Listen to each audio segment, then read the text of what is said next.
Welcome in my class, my dear students. Today's our topic is origin of life on earth. इस पृथ्वी पर जीवन कैसे आया, कैसे ओरिजिनेट हुआ इस पृथ्वी पर जीवन, उसके बारे में हम लोग इस वीडियो में क्या करेंगे, चर्चा करेंगे। ये इस चैप्टर का लास्ट वीडियो है। इस चैप्टर के बाकी सारे वीडियो देखने के लिए आप प्लेलिस्ट में जाइए, वहाँ पर अलग से इस चैप्टर का प्लेलिस्ट बना हुआ है, उसमें आपको इसके सारे वीडियो मिल जाएंगे। क्लियर है? और हर टॉपिक आपको क्लियर होगा। कोई भी प्रॉब्लम होने से आप लोगों को क्या करना है, कमेंट करना है। ठीक है, तो आज हम लोग बात करने वाले हैं origin of life on earth. इसको क्या कहा जाता है, केमिकल थ्योरी ऑफ इवोल्यूशन भी कहते हैं हम लोग। केमिकल थ्योरी ऑफ इवोल्यूशन भी कहा जाता है इसको, या फिर केमोजेनी के नाम से भी हम लोग इसको जानते हैं। केमोजेनी के नाम से अभी हम लोग इसको जानते हैं। ठीक है, तो यहाँ पर देख रहे हैं आप लोग, जेबीएस हाल्डेन एक ब्रिटिश साइंटिस्ट थे जिन्होंने 1929 ईस्वी में ही कुछ बातें कही कि ओरिजिन ऑफ लाइफ कैसे हुआ। ठीक है, और बाद में इसी पर एक्सपेरिमेंट किया स्टेनले ने और हेरोल्ड ने 1953 पर, और इनकी बातें जो कही गई कि इस प्रकार से ओरिजिन ऑफ लाइफ हुआ, उसको एक्सेप्टेंस मिल गई। क्लियर? कुछ एक्सपेरिमेंट्स के आधार पर, क्योंकि एक्सपेरिमेंट सक्सेसफुल हुआ। तो हम लोग ये सारी चीजों को इस वीडियो में देखने वाले हैं। ठीक है, तो क्या कहा जेबीएस हाल्डेन ने? जेबीएस हाल्डेन ने बोला कि सबसे पहले इस पृथ्वी पर कुछ इनऑर्गेनिक मॉलिक्यूल्स प्रेजेंट थे। तो इनऑर्गेनिक माइक्रोमॉलिक्यूल्स क्या क्या थे? इनऑर्गेनिक माइक्रोमॉलिक्यूल्स कुछ प्रेजेंट थे इस पृथ्वी पर, लाइफ नहीं था, है ना। क्या क्या प्रेजेंट था भाई? मीथेन प्रेजेंट था, जो ऑक्सीजन था वो फ्री फॉर्म में नहीं होकर, वाटर भी फ्री फॉर्म में नहीं था, वाटर वेपर के फॉर्म में था, अमोनिया प्रेजेंट था, फॉस्फेट प्रेजेंट था। ठीक है, कार्बन डाइऑक्साइड गैस भी प्रेजेंट थी, बट कोई भी फ्री फॉर्म में प्रेजेंट नहीं था।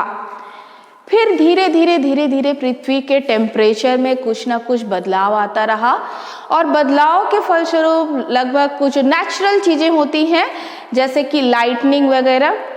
इस प्रकार से जो टेम्परेचर था वो अर्थ का धीरे धीरे चेंज हुआ, और ये कुछ इनऑर्गेनिक माइक्रोमॉलिक्यूल्स जो हैं वो ऑर्गेनिक माइक्रोमॉलिक्यूल्स में चेंज हो गए।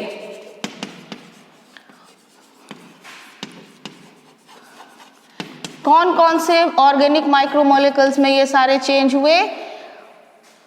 वाटर हो गया फ्री, मतलब ऑक्सीजन फ्री फॉर्म में आ गया, हाइड्रोजन फ्री फॉर्म में आ गया, ऑक्सीजन फ्री फॉर्म में आ गया। ठीक है, प्लस कुछ मोनोसैक्राइड्स बने, मोनोसैक्राइड्स, शुगर का फॉर्म बनना स्टार्ट हुआ। ठीक है, राइबोज बना, एमिनो एसिड का फॉर्मेशन हुआ। क्लियर? फैटी एसिड का, ग्लिसरॉल का फॉर्मेशन हुआ। क्लियर? और फिर कुछ नाइट्रोजनस बेसेस बने, बेसिस का फॉर्मेशन हुआ। अभी कोई भी डीएनए वगैरह का फॉर्मेशन नहीं हुआ, ना कि प्रोटीन का फॉर्मेशन हुआ। फिर फर्दर एनवायरनमेंट में कुछ ना कुछ चेंजेस आ रहे हैं, लाइटिंग हो रही है लगातार, और तब ये जो ऑर्गेनिक माइक्रोमॉलिक्यूल्स थे ये ऑर्गेनिक मैक्रोमॉलिक्यूल्स में चेंज हो गए।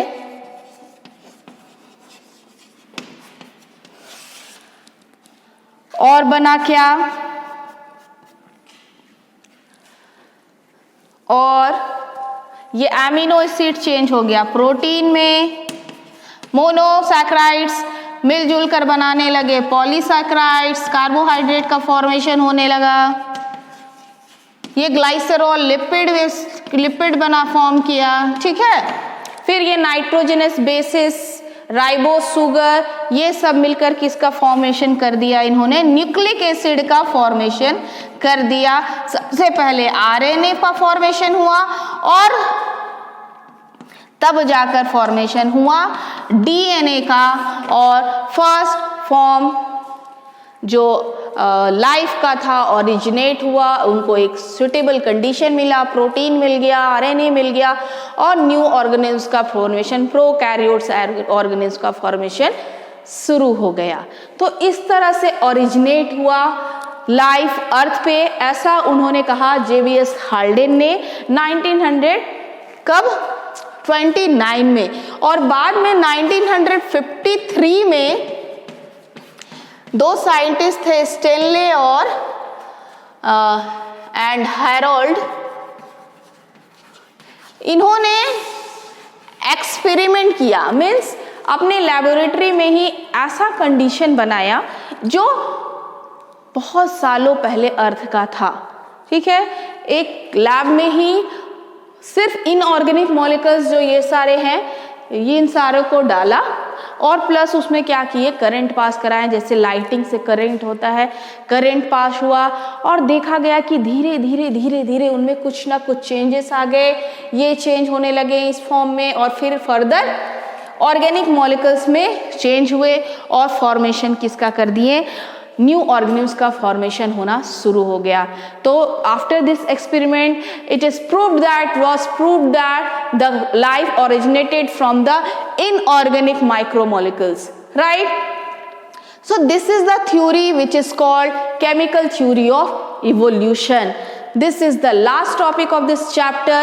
After that I will send the complete solution of this the question answer of this chapter, and any problem in this chapter then please comment in my video, comment in the comment section, and I will definitely clear your all doubts. Okay, thank you.